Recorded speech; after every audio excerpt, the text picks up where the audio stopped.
santidad de Dios y el ejercicio de sus perfecciones en perfecto equilibrio debe ser tenido en cuenta cuando nosotros hablemos del decreto eterno de Dios, que es el tema que hemos estado abordando en estas últimas clases. Dios decreta todas las cosas. Y cuando Él decreta todas las cosas, este ejercicio de su voluntad entra en perfecta armonía con cada uno de sus atributos. Quiere decir que cuando Dios decretó algo o lo decretó todo, Él obró en justicia, santidad, en amor, en misericordia. No hay algo en Dios que pueda ser reducido por el hecho de que nosotros no podamos comprender a totalidad lo que el decreto en sí mismo es. Y cuando estamos hablando del decreto, y nos enseñaba esto nuestro hermano Kevin en la clase pasada, cuando hablamos del decreto en relación a la caída del hombre, el pecado haya entrado en la humanidad, es más, que el pecado haya entrado en el universo, el mismo Satanás se haya revelado, todo en relación al decreto eterno y el pecado debe ser considerado a la luz de todas las perfecciones morales de Dios. Y con esto queremos decir que cuando Dios estaba decretando la caída, cuando Dios estaba decretando entonces la rebelión cósmica que se dio en el jardín del Edén, Él no estaba enlodando sus manos con el pecado. Dios no va a dejar de ser santo por decretar la caída.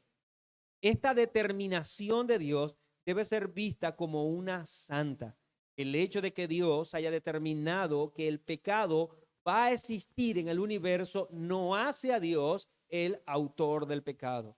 No contamina las acciones de Dios. Dios no reduce su santidad por contemplar y declarar la existencia del pecado. Lo que sabemos de Dios por su palabra debe ser razón suficiente para que evaluemos todas sus acciones. Siempre en cuanto a la teología, es más importante lo que sabemos de Dios que lo que entendemos de Dios. Porque lo que sabemos se desprende de la palabra. Lo que entendemos se percibe de nuestros sentidos. Y muchas veces lo que estamos entendiendo de Dios al ver sus acciones no logra encajar muchas veces con lo que sabemos de Él por su palabra. Siempre es preferible que nos quedemos con lo que sabemos de Él. Romanos 11:34 dice, porque ¿quién entendió la mente del Señor? ¿O quién fue su consejero? Si nuestra teología va a ser construida sobre lo que nosotros entendemos de Dios, entonces sería una teología defectuosa, porque ¿quién entendió la mente del Señor? Pero todo lo que necesitamos saber acerca de Dios está revelado en su palabra y siempre es mejor confiarnos de su palabra, de lo que sabemos por su palabra, de lo que ha sido revelado por su palabra, que aquello que nosotros podamos en nuestro intelecto llegar a comprender de Dios. Estamos estudiando la doctrina de la elección y la reprobación divina. Y sin lugar a duda, esta doctrina es una que levanta muchísimos interrogantes. Quizás en la semana usted estuvo considerando la clase pasada y surgieron algunas preguntas.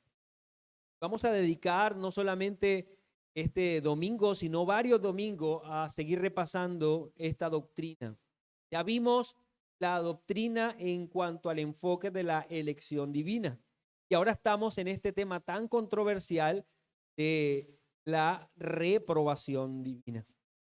Así que tenemos que insistir en algunas partes, creo que antes de dar pasos en la comprensión de esta escuela, quisiera partir de 5 cosas que usted debe memorizar de lo que hemos visto hasta ahora de la doctrina de la reprobación. 5 cosas que usted debe memorizar.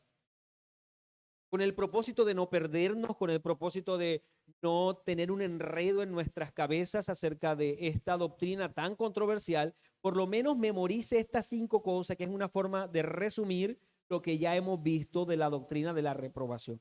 Primero, el decreto eterno contempla tanto la elección como la reprobación. El decreto eterno contempla tanto la elección como la reprobación. Esto es importantísimo porque recuerde que la controversia se ha dado en el que algunos han enseñado, sí, la doctrina de la elección, pero que Dios no permaneció activo o no decretó la reprobación, sino que al él decretar solamente la elección, como efecto colateral vendría la reprobación. Pero nosotros vemos cómo en la escritura se nos enseña que Dios elige, pero también reprueba. A Jacob amé, más a Esaú aborrecía. Hay toda una intención de parte de Dios. Así que el decreto eterno contempla tanto la elección como la reprobación. Ese es lo primero que usted no debe olvidar cuando tratemos esta doctrina. Lo segundo, que la base de la elección, ¿cuál es? Muy bien, el beneplácito de Dios.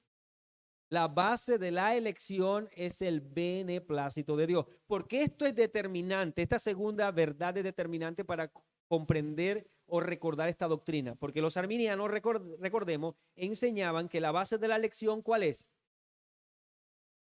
El que Dios ve de antemano las buenas obras de los hombres.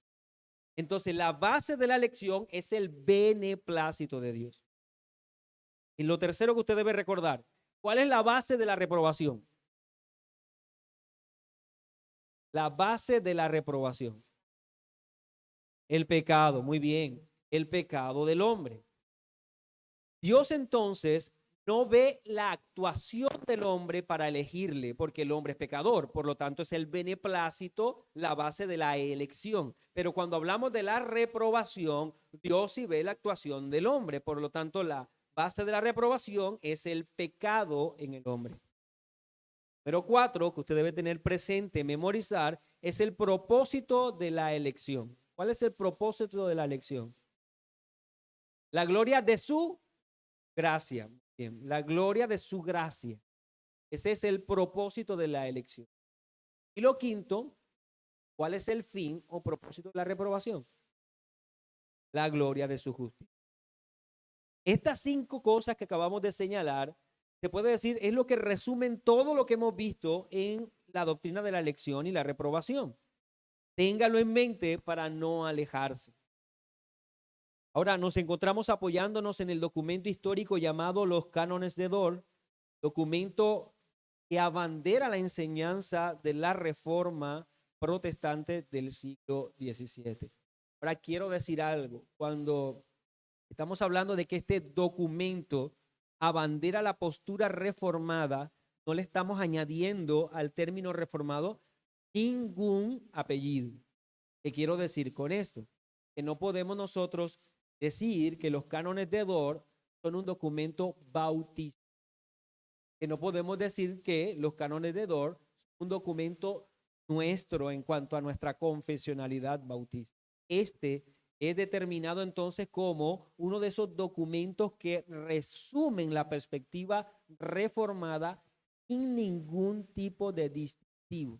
Esto es importante que lo tenga ahora, porque cuando pasemos a unos artículos más adelante, habrán algunas cosas que no nos encajen del todo, que incluso no estemos de acuerdo con ellos. Y recuerde que todas estas herramientas son falibles, construidas por el hombre, ¿no?